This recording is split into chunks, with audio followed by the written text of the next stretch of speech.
하나님 말씀 말라기서 3장 1절에서 18절 말씀입니다. 너희 땅이 아름다워짐으로 모든 이방인이 너희를 복되다 하리라. 만군의 여호와의 말이니라. 아멘. 부자 되세요. 부자 되시기 바랍니다. 우리 서로 인사하겠습니다. 부자 되세요. 옆사람 앞사람 인사하세요. 부자 되세요. 부자 되시기 바랍니다. 하나님의 사람이 부자가 되어야 하는 이유가 있습니다. 첫째는 하나님께서 복을 주셨기 때문입니다. 둘째는 세상을 부유하게 해야 하기 때문입니다.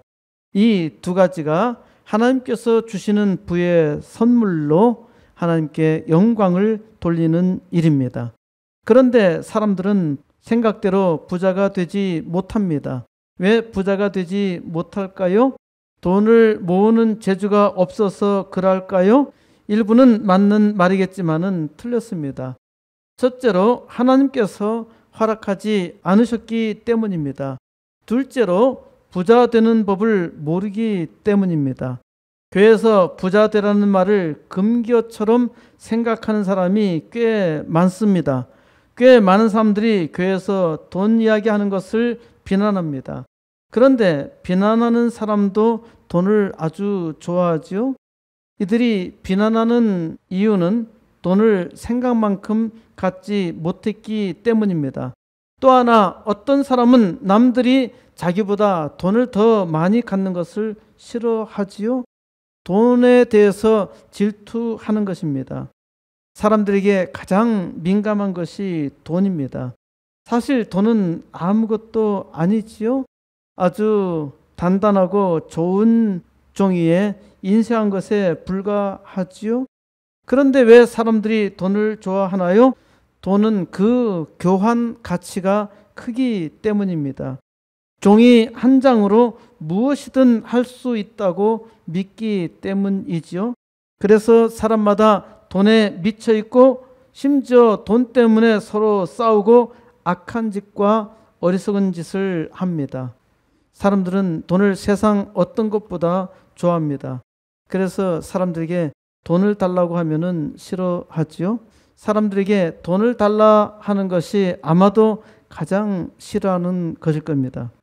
자식이 부모에게 돈을 달라고 하면은 부모라도 싫어하죠. 일반적인 통계입니다. 자식이 아버지에게 전화하는 이유의 첫 번째가 무엇인지 아십니까? 돈을 달라는 거죠. 돈이 없으면은 때로 무시당하기도 하고 때로 어떤 사람은 그것 때문에 목숨까지도 포기합니다. 사람이 참으로 어리석지요. 죽을 정도라면은 죽도록 돈을 벌려고 노력하면 되잖아요. 돈은 누구든지 벌 수 있어요. 김밥 장사 할머니도 무려 30억을 벌어서 대학에 기부하더라고요. 그러니까 사람은 누구에게나 돈을 벌 수 있는 기회가 있습니다. 돈을 많이 벌려면은 두 가지 조건이 있어야 한다고 했지요.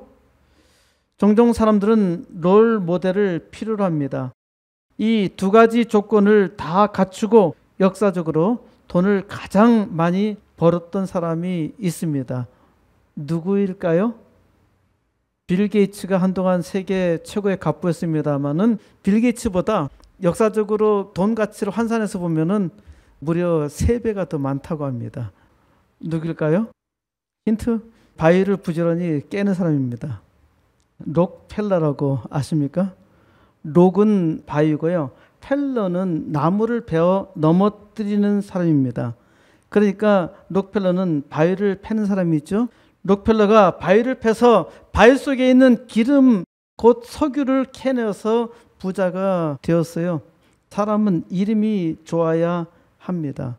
세계 최고의 부자는 빌 게이츠였는데 빌은 돈을 달라는 청구서죠. 게이츠는 문들이란 뜻이잖아요. 빌 게이츠가 뭘로 돈 벌었어요? 컴퓨터로 문들로 돈 벌었잖아요. 문들. 게이츠를 윈도우즈라고 하잖아요. 게이츠는 마이크로 컴퓨터에 소프트 창문을 많이 만들어서 돈을 벌었습니다. 마이크로소프트 윈도우즈라고 하는데 이것으로 돈을 많이 벌었어요. 돈을 많이 벌었지만은 어떻게 보면 빌 게이츠보다 더 많은 돈을 벌 수도 있었어요. 근데 돈에는 별 관심이 없고 일을 좋아하는 괴짜가 있었어요. 누굴까요? 그 사람 이름은 일들입니다. 잡스죠. 스티브 잡스. 애플 컴퍼니의 스티브 잡스입니다. 잡스는 자기 이름대로 일들을 좋아했어요. 그리고 잡스는 세상을 바꾸는 일을 했습니다. 빌 게이츠나 잡스에게서는 사실 본받을 점이 거의 없습니다. 빌 게이츠는 지금 좋은 일을 많이 하고 있어요. 그런데 이들의 인생 속에서는 본받을 것이 별로 없어요. 우리의 탁월한 롤 모델은 록펠러입니다. 록펠러는 뉴욕에 유엔 본부 건물을 세웠고 시카고 대학을 비롯해서 24개의 대학과 공공도서관, 록펠러 장학재단, 이 록펠러 장학재단으로 우리나라의 유수한 인재들이 미국에 와서 공부할 수 있었고 지금도 록펠러 장학재단에서 계속 돈을 주고 있습니다. 미국 최초의 의학연구소 그리고 4,928개의 교회를 세웠습니다. 그래서 저는 록펠러보다 조금 더 돈을 많이 하나님께서 주셔서 5,000교회를 달라고 기도하고 있습니다. 록펠러의 성공은 하나님을 믿는 신앙이라고 믿었습니다. 록펠러는 1881년 미국에서 생산되는 석유의 95%를 독점함으로써 정유업을 장악했습니다. 그는 독실한 기독교인으로 수입의 10분의 1 헌금이라는 원칙을 철저히 지켰습니다. 록펠러의 어머니의 10계명으로 알려진 내용은 많이 들어보았으리라 생각합니다. 첫째는 하나님을 친아버지 이상으로 섬겨라. 아버지가 생계를 위해 필요한 모든 것을 공급하지만 더 중요한 공급자는 하나님이시다. 둘째, 목사님을 하나님 다음으로 섬겨라. 목사님과 좋은 관계 속에서 하나님의 말씀을 듣고 따르는 길이 축복의 길이기 때문이다. 셋째로, 주일 예배는 본교회에서 드려라. 하나님의 자녀로서 교회에 충성해야 하며 가능한 주일 예배만큼은 본교회에 참석하여 예배 드리는 것이 중요하기 때문이다. 넷째, 오른쪽 주머니는 항상 11조 주머니로 하라. 이 말은 11조는 하나님의 것이므로 먼저 구별한 후 나머지를 가지고 필요하면 사용해야 함을 표현한 말이다. 다섯째, 아무도 원수로 만들지 말라. 여섯째, 아침에 목표를 세우고 기도하라. 일곱째, 잠자리 들기 전 하루를 반성하고 기도하라. 여덟째, 아침에는 꼭 하나님의 말씀을 읽어라. 아홉째, 남을 도울 수 있으면 힘껏 도우라. 열 번째, 예배 시간에 항상 앞에 앉으라. 예배를 드리고 말씀 듣는 일에 누구보다도 앞장서서 노력하는 것이 필요하다고 했습니다. 오늘 읽은 말라기 3장은 소위 헌금장입니다. 동시에 축복의 장입니다. 하나님의 백성이 온 땅 사람으로 하여금 복되도다라는 복된 역사를 이루게 합니다. 말라기 선지자를 통해서 오늘 우리에게 주시는 하나님의 놀라운 복을 받으시기 바랍니다. 말라기 3장 1절, 만군의 여호와가 이르노라. 보라, 내가 내 사자를 보내리니 그가 내 앞에서 길을 준비할 것이요 또 너희가 구하는 바 주가 갑자기 그의 성전에 임하시리니 곧 너희가 사모하는 바 언약의 사자가 임할 것이라. 내가 내 사자를 보내리니 누가 연상됩니까? 말라기 선지자는 구약 맨 마지막 선지자입니다. 말라기 선지자 이후로 400년 동안 선지자가 없어요. 이 기간을 침묵기라고 합니다. 하나님께서 400년 동안 침묵하셨어요. 400년이 지나서 말라기 선지자가 예언한 선지자가 나타났습니다. 보라, 내가 내 사자를 보내리니 그가 내 앞에서 길을 준비할 것이요. 이는 말라기 선지자의 300년 앞서서 이사야 선지자를 통해서 예언된 말씀입니다. 마가가 전한 복음서, 마가복음이죠. 마가복음 1절에서 하나님의 아들 예수 그리스도의 복음의 시작이라 선포하면서 바로 뒤이어서 이 예언의 말씀을 기록하고 있습니다. 선지자 이사야의 글에 보라, 내가 내 사자를 내 앞에 보내노니 그가 내 길을 준비하리라. 예수님께서는 마태복음 11장 10절 기록된 말씀에서 이 사람이 바로 세례 요한이라 하셨습니다. 말라기서 4장 5절에 여호와의 크고 두려운 날이 이르기 전에 내가 엘리야 선지자를 너에게 보내겠다고 예언했습니다. 예수님께서 마태복음 11장 10절에 만일 너희가 즐겨 받을진대 오리라 한 엘리야가 곧 이 사람이니라. 말라기가 예언한 오리라 한 엘리야 선지자가 바로 세례 요한이라고 증거하셨습니다.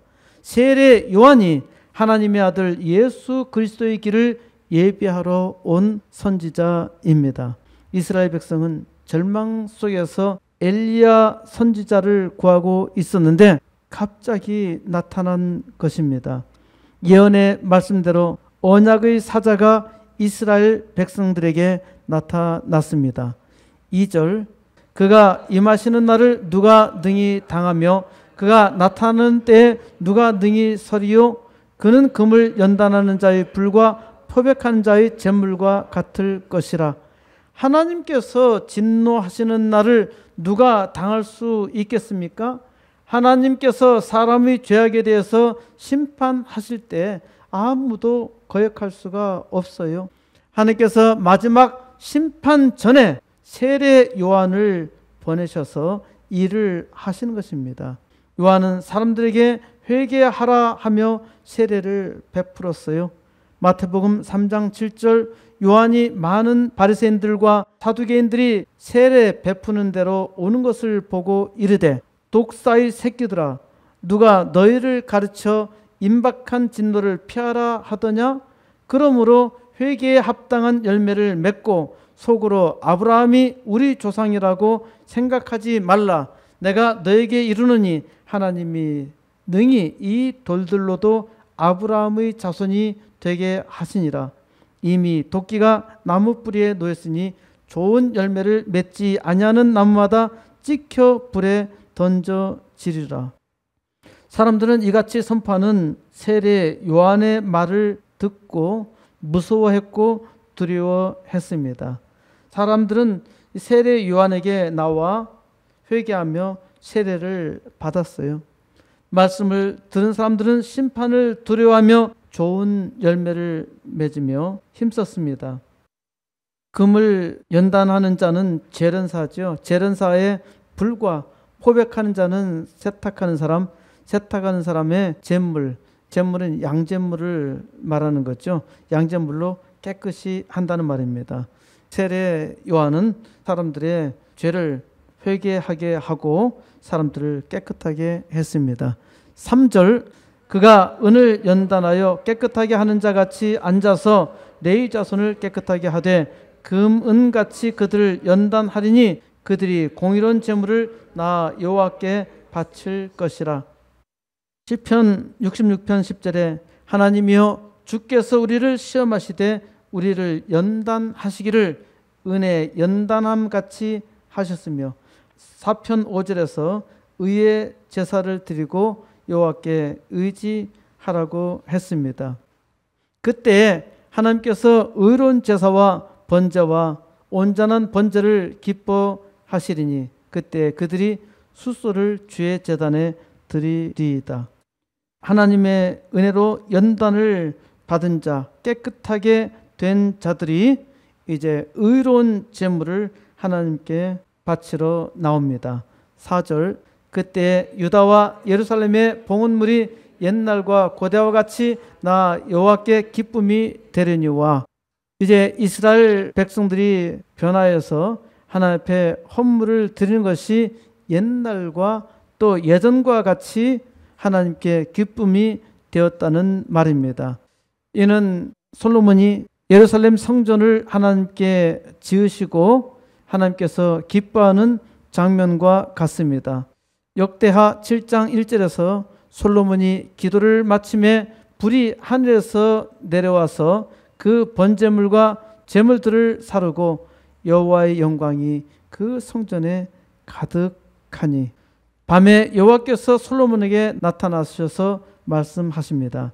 내가 이미 내 기도를 듣고 이곳을 택하여 내가 제사하는 성전을 삼았으니 혹 내가 하늘을 닫고 비를 내리지 아니하거나 혹 메뚜기들에게 토산을 먹게 하거나 혹 전염병이 내 백성 가운데 유행하게 될 때에 내 이름으로 일컫는 내 백성이 그들의 악한 길에서 떠나 스스로 낮추고 기도하여 내 얼굴을 찾으면 내가 하늘에서 듣고 그들의 죄를 사하고 그들의 땅을 고칠지라. 지금 비도 많이 오고 우한 코로나 폐렴 바이러스 때문에 많은 사람들이 고통을 당하고 있죠. 이 모든 것은 하나님께서 주관하시는 일입니다. 하나님의 백성들이 회개하고 하나님 앞에 설 때에 이러한 일들을 능히 해결할 수 있다는 것이 주님께서 우리에게 주시는 말씀입니다. 5절 내가 심판하러 너에게 임할 것이라. 점치는 자에게와 간음하는 자에게와 거짓 맹세하는 자에게와 품꾼의 싹스에 대하여 억울하게 하며 과부와 고아를 압제하며 나그네를 억울하게 하며 나를 경외하지 않은 자들에게 속히 증언하리라. 만군의 여호와가 말하였느니라. 이는 이웃사랑에 대한 구체적인 표현입니다. 레위기서 19장 11절에 너희는 도둑질하지 말며 속이지 말며 서로 거짓말하지 말며, 이것이 사람들이 일반적으로 하는 행위이지요. 하나님께서 이스라엘 백성을 택하시고 너희는 서로 모두 다 너희 형제들인데 너희들이 어떻게 형제들 가운데서 악을 행할 수 있느냐 하지 말라는 겁니다. 너는 내 이름으로 거짓 맹세함으로 내 하나님의 이름을 욕되게 하지 말라. 나는 여호와이니라. 이스라엘 백성도 하나님께서 선택하셨지만은 거짓말로 하나님의 이름을 많이 욕되게 했습니다. 그것이 이스라엘의 역사적 고난이 된 것이죠. 너는 내 이웃을 억압하지 말며 착취하지 말며 품꾼의 싹을 아침까지 밤새도록 내게 두지 말며, 이웃을 형제로 생각하라는 것이죠. 모두 다 내 형제라는 것입니다. 손님이나 고아나 과부의 송사를 억울하게 하는 자는 저주를 받을 것이라 할 것이요 모든 백성은 아멘 할지니라. 세상에서 가장 힘들게 사는 사람들을 억울하게 하지 말라는 것입니다. 참 옛날에 하나님께서 주신 대단히 은혜로운 법이죠. 한마디로 정리해서 말하자면은 하나님의 은혜를 받고 변한 사람은 이웃을 사랑하라는 것이죠. 가난한 사람에게 동전을 던져주는 포괄적 행위로 이웃사랑을 하는 것이 아니라 구체적으로 이웃사랑이 무엇인지 세부적인 내용으로 예를 들어서 말씀하신 것입니다. 우리는 총론으로는 이웃을 사랑하는 것처럼 보이지만 강론으로 들어가면 이웃사랑과 거리가 멉니다. 하나님께서 이런 구체적인 말씀으로 이웃사랑을 점검한 것입니다. 6절 나 여호와는 변하지 아니하나니 그러므로 야곱의 자손들아 너희가 소멸되지 아니하리라. 하나님께서 택하신 이스라엘 백성은 오해를 잘 했습니다. 하나님께서 변하신 것이 아닌가? 우리를 지키겠다고 하셨는데 왜 잠잠하신가? 왜 우리에게 이런 고난이 있는가? 옛날 우리 조상에게 하신 약속을 바꾸신 것이 아닌가? 오늘날 하나님을 믿는 우리도 늘 의심하지요. 하나님께서 내게는 복을 주시지 않았나 보다. 왜 하나님께서 내게만 이러한 고난과 고통을 주시는 거지? 하나님은 1점도 변하지 않으셨다고 선언하십니다. 하나님이 변하신 것이 아니라 내가 변한 겁니다. 하나님께서 걱정하지 말라고 말씀하십니다. 하나님의 백성은 어떠한 일이 있어도 소멸되지 아니합니다. 하나님의 백성이 있어야 할 이유가 있습니다. 7절 만군의 여호와가 이르노라 너희 조상들의 날로부터 너희가 나의 규례를 떠나 지키지 아니하였도다. 그런즉 내게로 돌아오라. 그리하면 나도 너에게 돌아가리라 하였더니 너희가 이르기를 우리가 어떻게 하여야 돌아가리까 하는도다. 이스라엘 백성은 하나님의 말씀을 지킨 일이 별로 없습니다. 그런데 사람들은 별로 지킨 것도 없으면서 자기는 많이 지켰다, 잘 지켰다고 생각하죠. 예레미야서 7장 25절에 너희 조상들이 이집트 땅에서 나온 날로부터 오늘까지 내가 내 종 선지자들을 너에게 보내되 끊임없이 보냈으나 너희가 나에게 순종하지 아니하며 귀를 기울이지 아니하고 목을 굳게 하여 너희 조상들보다 악을 더 행하였느니라. 이스라엘 백성들이 그 조상보다 더 많은 악을 행하였기 때문에 예레미야 선지자의 예언대로 이스라엘 백성은 바벨론의 포로로 끌려갑니다. 사람들이 참으로 어리석어요. 잘 깨닫지 못해요. 사람들은 자기는 의롭다고 생각합니다. 자기는 잘했다고 생각해요. 자기는 하나님의 뜻대로 잘했다고 생각합니다. 이것이 사람의 생각이고 악입니다. 이스라엘은 우상을 숭배하듯이 하나님을 숭배했어요. 이것은 다신교적 배경에서는 하등 이상하게 보이지 않습니다. 오늘날에도 많은 기독교인들이 자기 생각대로 하나님을 섬기며 자기는 하나님을 잘 믿고 있다고 생각합니다. 전도도 하지 않냐고 선한 일을 하는 바도 없는데 교회에 열심히 다닌다는 것만으로도 잘난 척하며 남을 괴롭히기까지 합니다. 성경에 대해서 아주 이상한 주장을 하기도 하고 코로나 바이러스로 교회에서 예배를 드리지 않고 인터넷으로 드려도 성경적이라 하며 이들은 이웃에게 착한 일을 하기는커녕 교인에게도 악한 일을 행하며 자기 스스로는 착한 신앙이라고 생각합니다. 사람이 참으로 악하다는 거죠. 이러한 사람에 대해서 하나님은 돌아오라 말씀하십니다. 돌아오라. 그리하면 나도 너에게 돌아가리라. 8절 사람이 어찌 하나님의 것을 도둑질하겠느냐? 그러나 너희는 나의 것을 도둑질하고도 말하기를 우리가 어떻게 주의 것을 도둑질하였나이까 하는도다. 이는 곧 11조와 봉헌물이라. 사람들은 하나님의 것을 전혀 도둑질한 일이 없다고 말합니다. 그때 하나님은 11조와 헌물이라고 말합니다. 11조와 헌물이 왜 하나님의 것인가요? 내가 벌었고 내가 만들었으면 내 것이지 왜 하나님의 것이라고 하나요? 11조만이 하나님의 것이 아니라 10의 10이 모두 다 하나님의 것입니다. 하나님께서 주시지 아니하면 사람은 얻을 수가 없어요. 그리고 세상 만물이 다 하나님의 것입니다. 그런데 사람은 그것이 모두 다 자기 것이라고 생각합니다. 하나님이 내 것을 뺏어간다고 생각하기도 합니다. 왜 내 것을 하나님께 드리라고 하나요? 이게 이해하기 힘든 일입니다. 하나님께서 필요해서 달라고 하는 것인가요? 만물이 하나님의 것인데 내 작은 것이 뭐가 탐이 나겠습니까?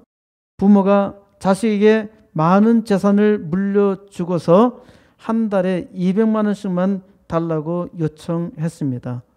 처음에는 잘 주더니 나중에는 안 주는 겁니다. 어떻게 했을까요? 부모가 자식을 고발했죠. 부모는 자식에게 재산 반환 소송을 걸었습니다. 어떻게 됐을까요? 부모가 패소했습니다. 이것이 우리나라의 법입니다. 지금은 법을 바꿨어요. 지금은 소송을 걸면은 다시 찾을 수가 있어요. 그래서 이 사건 이후로 자식에게 재산을 물려주더라도 반드시 효도 계약서를 쓰고 주라는 겁니다. 이게 사람들이 악하다는 것이죠. 사람들이 악하기 때문에 효도법을 만들려고 하다가 효행, 장려 및 지원에 관한 법률을 만들었고 민법 제556조를 개정했습니다. 이처럼 패역한 자식과 같이 우리도 하나님께 패역하다는 말입니다. 다 내 거라 생각하는 거죠. 그러니까 힘드는 거예요. 그러니까 달라고 하면은 힘드는 겁니다. 9절, 너희 곧 온 나라가 나의 것을 도둑질하였으므로 너희가 저주를 받았느니라. 하나님은 온 나라가 나의 것을 도둑질하였다고 말씀하십니다. 그 결과가 저주로 나타났다는 것이죠. 하나님의 백성, 이스라엘 백성이 저주받은 까닭은 하나님의 것을 도둑질했기 때문인 겁니다. 이스라엘 백성은 하나님의 백성인데도 불구하고 바빌론 제국의 포로로 끌려가서 70년 동안 고난의 풀무 가운데 지내게 됐죠.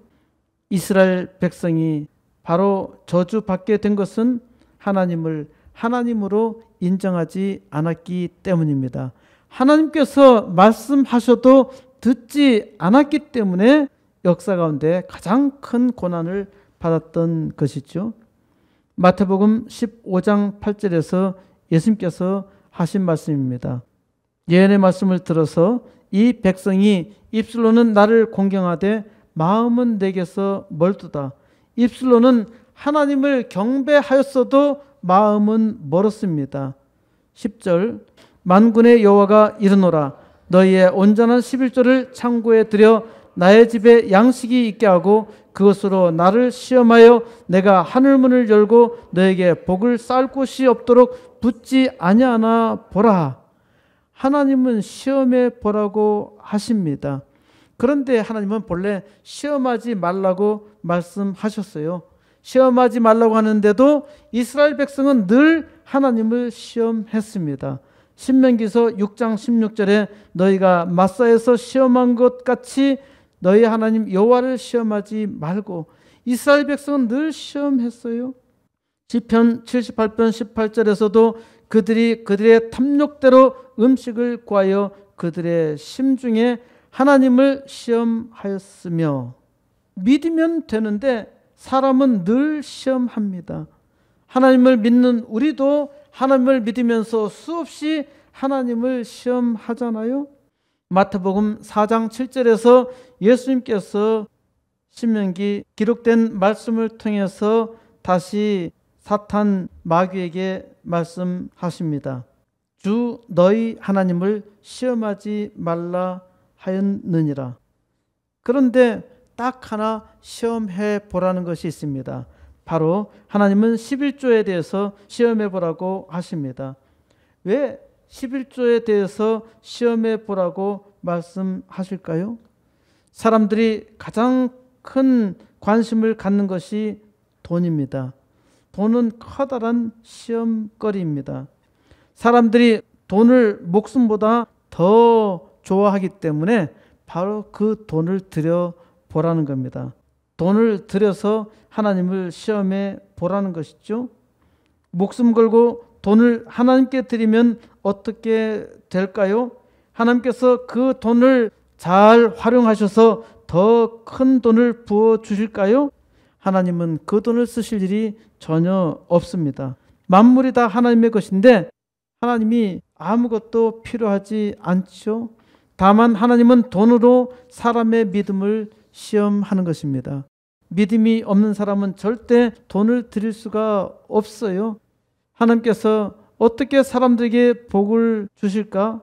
하나님께서 고민하며 답답하셔서 돈으로 시험해 보라 말씀하신 것입니다. 하나님은 하늘 문을 열고 너에게 복을 쌓을 곳이 없도록 부어주시겠다고 하십니다. 11절, 만군의 여호와가 이르노라. 내가 너희를 위하여 메뚜기를 금하여 너희 토지 소산을 먹어 없애지 못하게 하며 너희 밭에 포도나무 열매가 기한 전에 떨어지지 않게 하리니. 하나님께서 복을 쌓을 곳이 없도록 부어주시는 구체적 방안입니다. 하나는 수고한 대로 얻게 하시겠다는 것이죠. 수고한 대가를 보존하시겠다는 것입니다.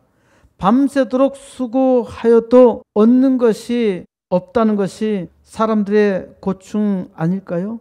밤새도록 애를 쓰고 장사해서 돈을 벌었는데 새 나가는 구멍이 많아. 그럼 그가 돈을 모을 수가 없죠. 밤새도록 애를 써서 만들었는데 아무도 사가지고 가지 않아. 부지런히 회사에서 일을 했는데 회사가 망하고 문을 닫았어. 이거를 보호하시겠다는 겁니다. 수고한 대가를 보호하시겠다는 거예요. 수고하여도 얻는 것이 없다면은 큰 고충이고 죽도록 불만 아니겠습니까? 사람이 노력한 대로 받기만 한다면 이는 굉장한 일입니다. 사람이 수고한 대로 얻기만 해도 놀라운 복이라는 말입니다. 12절 너희 땅이 아름다워짐으로 모든 이방인들이 너희를 복되다 하리라. 만군의 여호와의 말이니라. 땅이 좋아지는 것입니다. 마태복음 13장 23절에 좋은 땅에 뿌려졌다는 것은 말씀을 듣고 깨달은 자니 결실하여 어떤 것은 100배, 어떤 것은 60배, 어떤 것은 30배가 되느니라. 여러분들은 좋은 땅에 씨를 뿌려 100배의 결실을 얻으시기 바랍니다. 13절 여호와가 이르노라. 너희가 완악한 말로 나를 대적하고도 이르기를 우리가 무슨 말로 주를 대적하였나이까 하는도다. 어떤 사람은 아주 현명하게 따집니다. 내 재능은 이것뿐인데 무슨 재주로 100배의 결실을 얻을 수 있겠느냐고. 아무 능력도 없는데 무슨 재주로 돈을 모으겠느냐고. 그리고 이러한 행위는 기복적인 신앙이라는 것입니다. 잘못되었다는 것이죠. 이것이 완악한 말로 하나님을 대적하는 것입니다. 그 증거가 무엇인가요? 이렇게 많은 사람은 돈을 구하지 않나요? 무슨 일을 할 때 돈 많이 벌기를 바라지 않나요? 아예 좌절 상태에 있는 사람들이야 좌절하는 마음으로 하나님을 대적할 수도 있겠지요.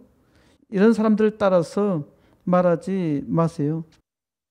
자연을 보아도 100배의 결실을 맺지 아니하는 것은 거의 없습니다.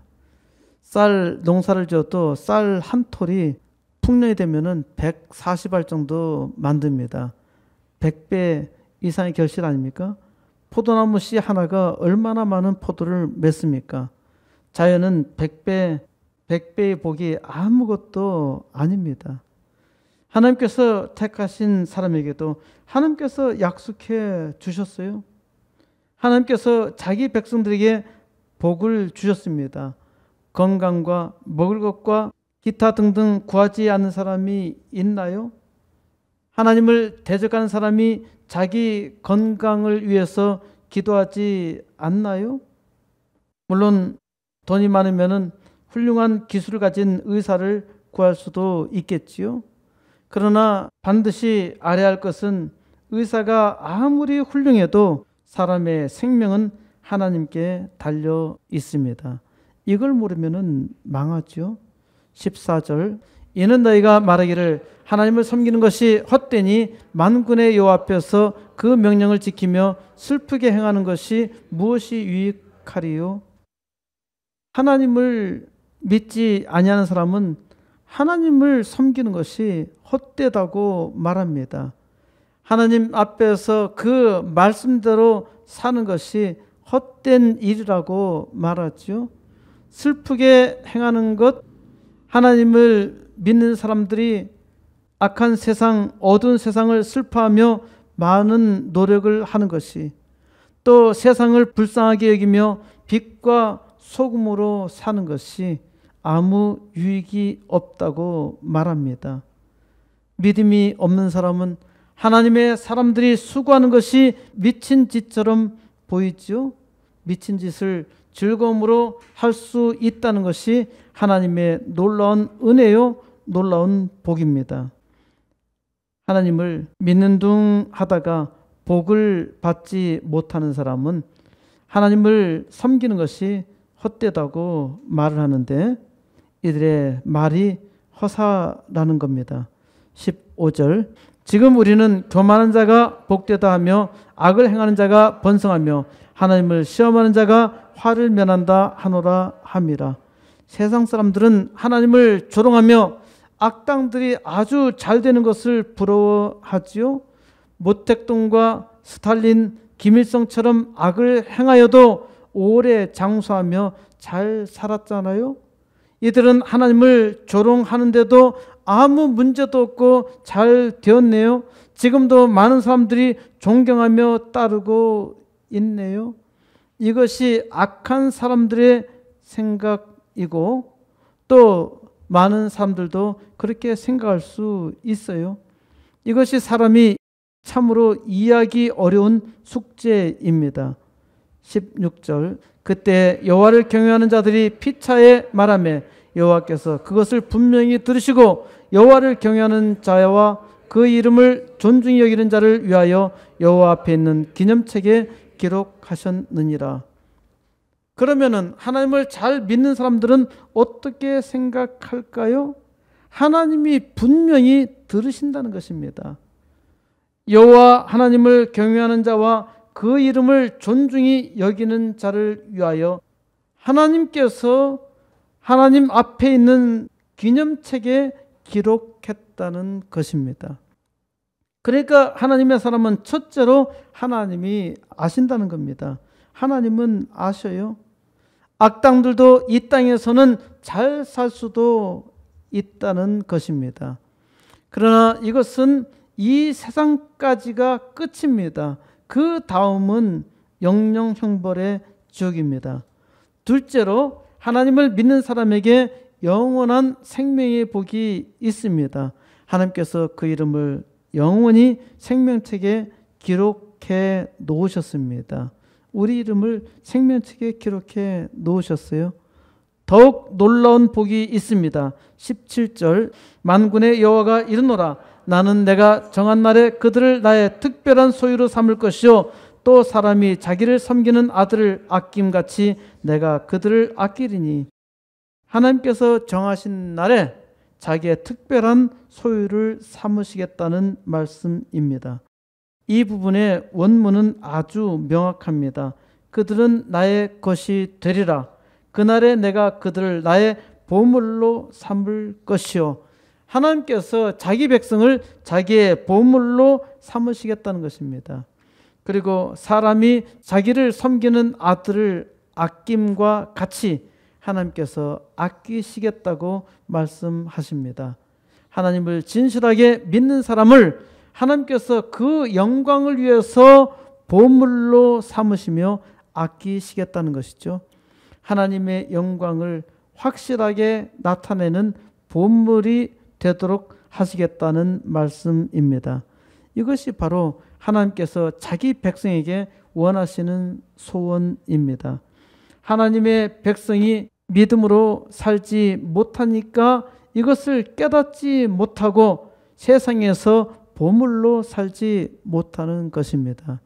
하나님을 믿는 사람은 이를 믿고 이 땅에서 하나님께서 택하신 보물로 살아갑니다. 18절 그때 너희가 돌아와서 의인과 악인을 분별하고 하나님을 섬기는 자와 섬기지 아니하는 자를 분별하리라. 그때 하나님의 사람이 다시 의인과 악인이며 의인과 악인을 분별하고 하나님을 섬기는 자와 섬기지 아니하는 자를 분별한다는 말입니다. 하나님을 신실하게 믿는 사람은 누가 의인인지 누가 악인인지 누가 하나님을 섬기고 구원을 받을런지 누가 하나님을 섬기지 아니하는지 그것을 분별할 수 있다는 말입니다. 세상에 가짜가 너무 많습니다. 교회도 가짜가 참 많아요. 하나님을 믿는 척하면서 하나님을 대적하는 무리도 많습니다. 그러나 하나님의 은혜가 충만한 사람은 의인과 악인을 분별하는 지혜가 있습니다. 바로 이 지혜로 하나님의 거룩하고 위대한 역사를 이룹니다. 너희를 복되다 하리라. 지금 세상 어리석은 사람은 교만한 자가 복되다 하며 악을 행하는 자가 번성하며 잘 되고 하나님의 심판이 없다고 말합니다. 사람이 무지하기 때문에 깨닫지 못하고 사람이 악하기 때문에 하나님을 조롱하고 있어요. 그럼에도 불구하고 하나님은 참으시며 기다리십니다. 하나님의 백성이 하나님을 믿고 일어나 하나님의 영광을 나타내시기를 원하십니다. 하나님께서 자기를 신뢰하는 백성의 땅을 좋게 하심으로 하나님의 복이 100배로 넘칩니다. 모든 이방인들이 하나님을 믿지 아니하는 사람들도 이를 보고 놀라서 너희를 복되다 말합니다. 하나님께서 뜻하시는 일이죠. 바로 이 일을 위해서 하나님께서 여러분을 부르셨음을 믿으시기 바랍니다. 너희를 복되다 하리라. 하나님께서 여러분을 복되게 하셨으니 믿음으로 그 은혜를 구하여 이 땅에 복된 역사를 이루어야 합니다. 우리의 신앙 고백은 예수 그리스도를 하나님의 아들, 나의 주로 믿는 것이죠. 이를 믿는 삶의 증거는 돈입니다. 돈은 정직해요. 사람의 신앙을 드러냅니다. 예수님께서도 하나님과 사람을 겸하여 섬길 수 없다고 하셨지요. 11조는 신앙의 기본 척도입니다. 11조는 모든 것이 다 주께로 말미암은 것임을 고백하는 것이며 이로써 하나님의 주권을 인정하는 것입니다. 그러므로 하나님께서 이를 통해서 더욱더 많은 복으로 넘치게 부어주십니다. 그것으로 인해서 세상 사람들이 이를 보고 놀라서 하는 말이 너희는 복되도다. 너희는 복을 받은 사람들이라 말을 합니다. 저는 하나님께서 록펠러보다 하늘 문을 더 여시고 더 많은 복을 주시리라 믿습니다. 금년에 80개 개척교회와 2개 학교를 세워서 아이들에게 장래와 소망을 주어야 합니다. 이 일을 통해서 세계 만방이 너희를 복되다 하며 하나님의 영광을 노래할 것입니다. 하나님께서 코스모스 교회와 또 함께하는 동역자를 통해서 이제 수년 내 부흥의 역사를 이루사 5천 교회, 4천 학교에 비전을 이루게 하시고 하나님을 신실하게 믿고 의지하는 주의 종을 통해서 금년에 80개 개척교회 2개 학교 세우는 역사를 이루어서 세상이 복되다 하는 고백의 역사가 온 우주에 넘치기를 우리 주 예수 그리스도의 이름으로 간절히 축원드립니다.